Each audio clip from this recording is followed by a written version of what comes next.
My family and I were doing that one night, and I just kind of looked at them and said, "Hey guys, I'm non-binary. I don't have a gender."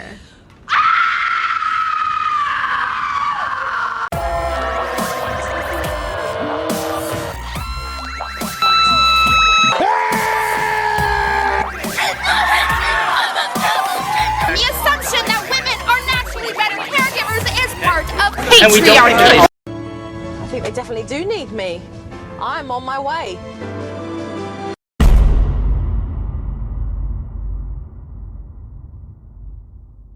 Do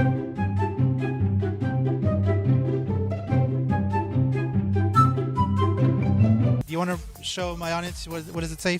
The other side. The other side.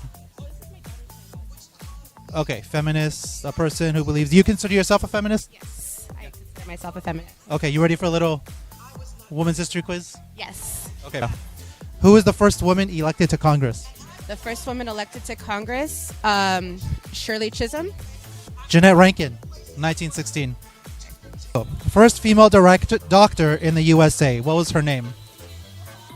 That's a hard question.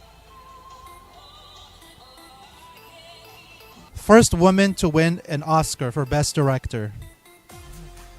Just a few years ago. Yeah, Lady Bird's director, Greta. Catherine Bigelow in 2010. What's up? What's your name? Brandy? Are you here from here? Yeah. Cool. So you ready for a little women's history quiz? Sure. Okay, let's go. When did women win the right to vote? Oh God. Like, I don't remember. I know we just gave it up.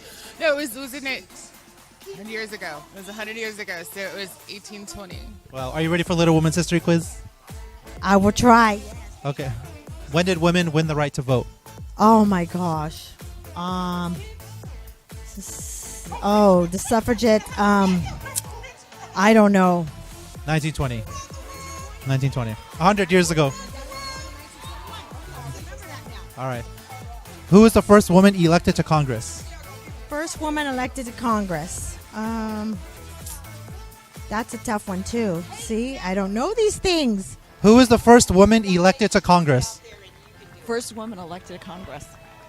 Shirley Chisholm. Shirley Chisholm. Are you cheating? Jeanette Rankin. Jeanette Rankin. Who was the first woman in outer space? Well, I don't know that either. Who was the first woman in outer space? I don't know the first woman in outer space. I'm going to fail the quiz. Valentina Tereshkova. We'll do one more. One more. Who was the first female doctor in the USA? Oh, I know this. Oh my gosh. We have practices that are under her name. You're going to say her name, and I'm going to be like, yes, that one. I know. Elizabeth Blackwell. Okay, yeah. Does that ring a bell? No. When did women win the right to vote? I'm so embarrassed. 19... Oh, wait. 1920. 1920. 1920. One more. Last one. Who is the first female Nobel Prize winner for peace?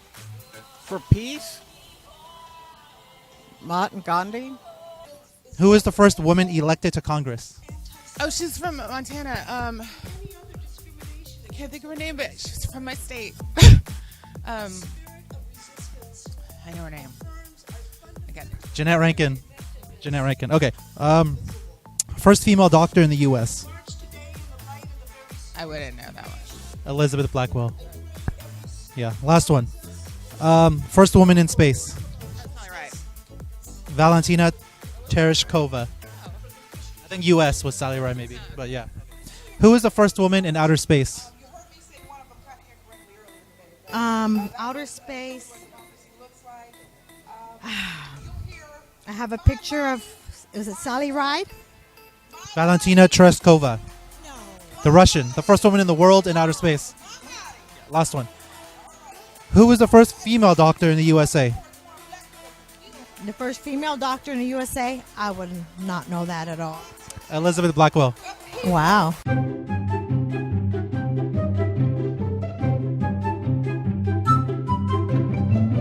Just because I may present more femme doesn't mean that I'm any less they, them.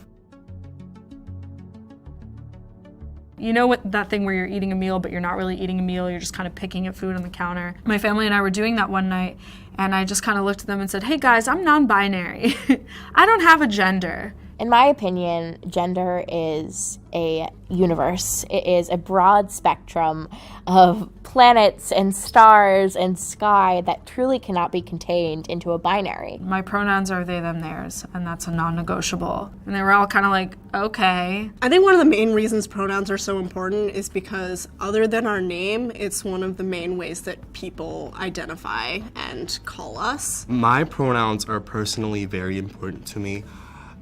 Growing up, enculturated into kind of a system that really subscribes to toxic masculinity, I was always uncomfortable with being called dude, what's up, man? I was so bad at dapping people up, how guys do that whole like that thing. I was so bad at that, and it just I felt very alienated every time someone would do that to me. So when someone identifies with a pronoun, they're essentially taking their little piece of that broad universe and identifying with that. And so in using their correct pronouns, we're validating that yes, you are right in your identity and you are important and we're respecting you. Coming into terms with my gender queer identity has been one of the most challenging but also rewarding things that I've done. Laverne Cox kind of famously said, misgendering a trans person is an act of violence. And it is. It's an act of psychological violence. It's a denial of somebody's personhood and a complete refusal to acknowledge their identity, whether intentional or not. And so it is something that is entirely wrapped around our everyday lives. So just walking into a restaurant and hearing someone say she, will happen within 2 seconds of me entering, which doesn't happen about any of my other identities. They're not gonna be like, oh, you straight person, that doesn't happen.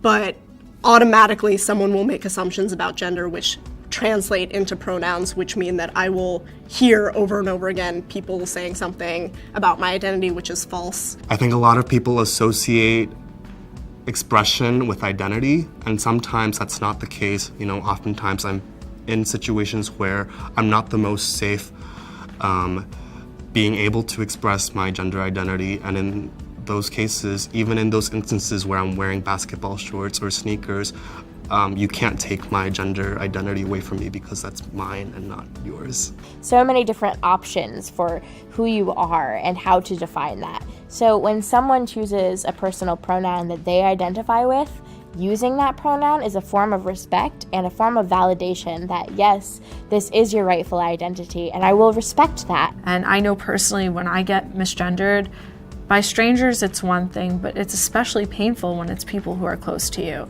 So when my parents misgender me, it's a knife in my heart because they're the people whose opinions matter more to me than anybody else's. And not knowing how to combat it. It is constant, and it is such a prevalent part of our society that being misgendered happens countless times in a day, and that builds up really quickly, and it can really be difficult for a person to hear over and over again because it invalidates your identity over and over and over again. Pronouns are important because they are the smallest and easiest way that you can acknowledge somebody's identity. And I also don't like that people call them their preferred pronouns because it's also not a preference. It's who they are. You need to use those pronouns. It's literally an extension of my arm or my leg. It's just as a part of me as a vital organ. My identity, although you can't see it, still needs to be validated just as much as you would validate the fact that I have 5 fingers or 5 toes. Patriarchy.